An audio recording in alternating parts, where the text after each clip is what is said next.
මේ තිබෙන්නේ රාජාංගනීය ප්‍රදේශයේ ඉතා සාර්ථකව සිදු කරගෙන යන තල වගාවක්. මේ තල වර්ගයට කියන්නේ පොකුරු තල කියලා. සුදු පාට වර්ගයක්. මේ වගේ කළු තල වාගේ තව ප්‍රභේද කීපයක් තිබෙනවා. ඉතින් මේ තල මාස 3 බාල තල ප්‍රභේදයක්. පොකුරු තල කියන්නේ. ඉතින් මේ යල් කන්නට තමයි මේ තල වගාව සිදු කරන්නේ. සාමාන්‍යයෙන් මාර්තු 15ත් අප්‍රේල් 15ත් අතර තල වගා කරන්න ඕන, වපුරන්න ඕන. ඉතින් තල වගාවක් කරද්දී සාමාන්‍යයෙන් මූලික බිම් සකස් කර ගැනීම සිදු කරද්දී සමහරු හාලා මේවා වගා කරනවා. සමහර අය හාන් නැතුව නිකන් උදළු ගාලා කැලේ රොඩු ටික පුච්චලා තල ඉහිනවා. ඉතින් මේ වගේ ක්‍රම කීපයකටම සිදු කරන්න පුළුවන්. ඉතින් මේ වගාව සිදු කරලා තිබෙන්නේ ඇත්තටම ගිය කන්නේ බඩේරුඟු හදපු හේනක. බඩේරුඟු හදලා බඩේරුඟු අයින් කරලා බඩේරුඟු ගස් ටික කපලා ඉවත් කරලා පුච්චලා ඊට පස්සේ මේ තල වගාවට මූලික බිම් සකස් කිරීම කරගෙන තියෙනවා. පළවෙනි ඩිස් නගුලෙන් හාලා ඊළඟට කොකු නගුලෙන් දෑත හාලා තමයි මේ තල ඉහලා තියෙන්නේ. තල ඉහලා සාමාන්‍ය මාර්තු 15 වෙනිදා තමයි මේකේ තල 25 වෙනිදා තමයි මේකේ තල ඉහලා තියෙන්නේ. ඉතින් මේ තල ඉහලා මාර්තු 25 වෙනිදා තල ඉහලා සාමාන්‍යයෙන් අප්‍රේල් මාසෙ විතර වෙද්දි අඩියක එකමාරක පමණ උස තලගස් මේ වගේ අඩි භාගයක අඩියක විතර තලගස් මේ වගේ දක්නට ලැබිලා තියෙනවා. ඉතින් ඒ අවස්ථාවේදී මේවට යන්තම් යූරියා පොහොර ටිකක් එකතු කරලා තියෙනවා. මොකද මේකේ හේන එක දිගටම වගා කරලා අවුරුදු 2-3ක් එක දිගටම වගා කරපු නිසා පොහොර රසය ටිකක් අඩු නිසා පොඩි යූරියා ප්‍රමාණයක් එකතු කරලා තිබෙනවා. සාමාන්‍යයෙන් අක්කරයකට මිටියක විතර ප්‍රමාණයක් යූරියා එකතු කරලා තියෙනවා. ඉතින් මේ තල අක්කරයකට මේ ප්‍රමාණයට තල කිලෝ 5ක් තමයි ඉහලා තියෙන්නේ. ඒ කියන්නේ බීජ තල කිලෝ 5ක් තමයි භාවිතා කරලා තිබෙන්නේ. ඉහිද්දිනුත් වැලි කලවම් කරලා සාමාන්‍යයෙන් පුරුදු නැති කෙනෙකුට නම් එකට එකක් විතර වැලි කලවම් කරලා ඒ කියන්නේ තල කිලෝ එකකට තවත් කිලෝ එකක් විතර එකතු කරලා ඉහලා තුනීවට මේක ඉහ ගන්න ඕන. නැත්තම් කුඩේ හැදුනොත් එහෙම ගස් හැදෙන්නේ නැහැ. සාමාන්‍යයෙන් වර්ග අඩියක ගස් 5ක් විතර තිබුණා නම් ඇති හොඳටම. ඒ ආකාරයට ඉහගෙන තමයි මේ තල වගාව සිදු කරලා තිබෙන්නේ මේ විදිහට. ඉතින් සාමාන්‍යයෙන් ජලය ලොකුවට අවශ්‍ය වෙන්නේ නැති යන්තම් පින්නෙනුත් හැදෙන වගාවක් තමයි මේ තල කියන්නේ.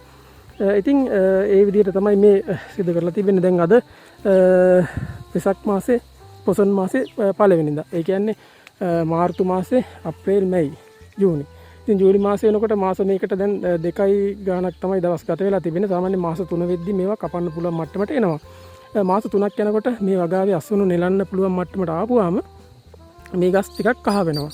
කහ වුණාම ගොඩාක් පැහෙන්න කලින් මේවා කපලා ගොඩවල් ගහන්න ඕන. මොකද එහෙම කරේ නැත්තම් මේ වගේ තල ඇට විසිරෙන්න ඉඩ තියෙනවා. ඇට විසිරුණොත් එහෙම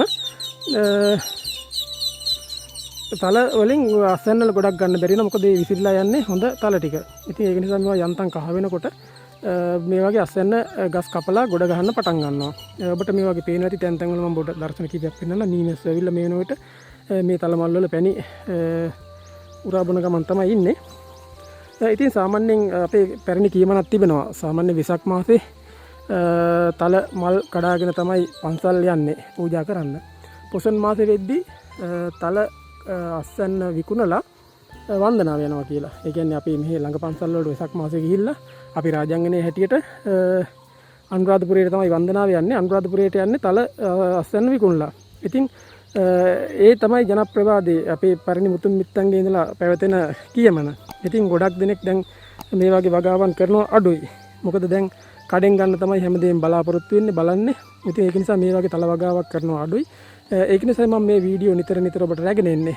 අපේ රාජාංගනයේ කොල්ලෝ ප්‍රධාන YouTube නාලිකාවේ අන්තර්ගත වෙනවා මේ තල වගාව සම්බන්ධයෙන් සම්පූර්ණම කතා බහ අපේ නිමල් මහත්තයත් සමග කරපු. ඉතින් මේ වීඩියෝ එකත් නරඹන්න කියලා මම ඉල්ලා සිටිනවා. මේ වීඩියෝවට පිටුවහලක් දක්වන්න තමයි මම මේ කොටස ඔබට ඉදිරිපත් කරන්නේ. මොකද එතකොට මේ වීඩියෝ එක දැක්කයින් පස්සේ මේ වීඩියෝ එකට යොමු වෙනවා කීප දෙනෙක්. ඉතින් ඒක තමයි මට මේ තල වගාව සම්බන්ධයෙන් ඔබට විශේෂයෙන්ම පැහැදිලි කරන්න තිබෙන්නේ. මේ තල බීජ ලබා ගන්න පුළුවන් අපේ නිමල් මහත්තයාගේ නම්බර් මම පල්ලෙහා ඩිස්ක්‍රිප්ෂන් එකේ දාලා තියන්නම්. ඇත්තටම සාමාන්‍යයෙන් මේක පොකුරු තල කියපුවාම මේ තල ගහ සම්පූර්ණයෙන්ම වැහෙන්න මේ වගේ කරල් හැදිලා තිබෙනවා. අනිත් තල ප්‍රභේද කළු තලයකේ එහෙම මේ තරම්ම කරල් හැදෙන්නේ නැහැ කියලා තමයි මට නිමල් මහත්තයා කිව්වේ. ඉතින් තාම මේ වගේ මල් හැදි යන ගමන් තිබෙන්නේ. මේ හැටි තාම මල් හැදෙනවා.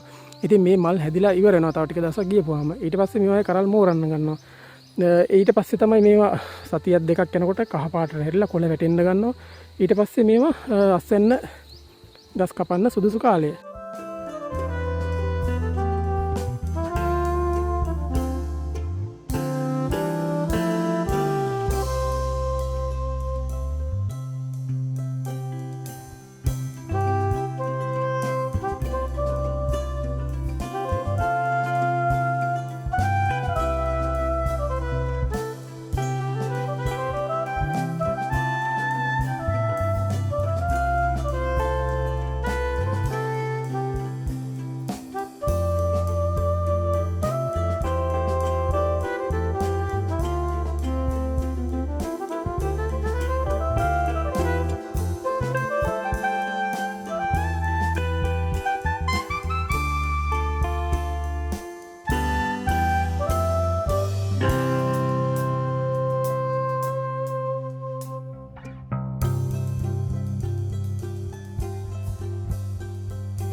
පේනවා ඇති ඉතා සාර්ථකව හැදුණු තලගසක්. ඇත්තටම මේකේ හැම කොළයක් ගානෙම පොකුරක් දාලා තියෙනවා. පොකුරක සාමාන්‍යයෙන් කරල් 4ක් විතරවත් අඩුම තියෙනවා. ඉතින් මේ වගේ හොඳට සාත්තු කරගන්න ලැබුණොත් මේ වගේ ඉතා සාර්ථක තල ගස් ටිකක් ඔබට ලබා ගන්න පුළුවන්. මේ සුදු තල එකේ මේ වගේ පොකුරු තල කියන එකේ තමයි මේ වගේ බීජ කරල් හැදෙන්නේ. ඉතින් මේ වර්ගය ඇත්තටම ගොඩක් සාර්ථකයි මේ යල් කන්නට. මේ දේවල් තමයි ඔබට තලවගාව සම්බන්ධයෙන් මට පැහැදිලි කරන්න අවශ්‍ය වෙලා තිබෙන්නේ. ඉතින් මේ තාම මේකේ මුල හරිය හැදිලා මේ මැද හරිය හැදිලා නැහැ. ඉතින් ඒ වගේ විවිධාකාරයේ ගස් තිබෙනවා. ලැබුණ වර්ෂාව සහ සාත්තු කරන විදිය අනුව තමයි සාත්තු කියන්නේ මට ලොකු සාත්තුවක් නැහැ. මොකද තල හින්න විතරයි තියෙන්නේ. ඉහළ ජලය ලැබුණ වර්ෂාවෙන් ජලය ලැබුණොත් ඊට සාර්ථකව හැදෙනවා. ඉතින් මේත් ඔබට පේන්නේ ඒ වගේ සාර්ථකව හැදිච්ච තලගස්. ඉතින් මේ වගාවේ ඕන තරම් මේ වගේ තලගස් තිබෙනවා. තාම මේකේ මල් හැදෙන ගමන් තිබෙන්නේ තාම ටික දවසක් යයි මේ වගේ මල් වරලා ගස් පැහෙන්න පටන් ගන්න. ඉතින් මේ වීඩියෝ එක හොඳයි නම් අපේ රාජාංගන YouTube නාලිකාව subscribe කරලා bell notification එක on කරලා තියාගන්න. අපේ රාජාංගනේ කොල්ල ප්‍රධාන channel එකෙත් අන්තර්ගත කරලා තිබුණා මේ වගාව සම්බන්ධයෙන් වීඩියෝ කීපයක්. ඉතින් මේ වීඩියෝත් එක්ක එකතු වෙලා ඔබගේ අත්දැකීම ඔබගේ දැනුම වර්ධනය කරගෙන ඔබත් සාර්ථක තල වගාවක් කරගෙන යන්න අත්දැකීම් ලබා ගන්න. එහෙනම් සියලු දෙනාට සුබ දවසක්.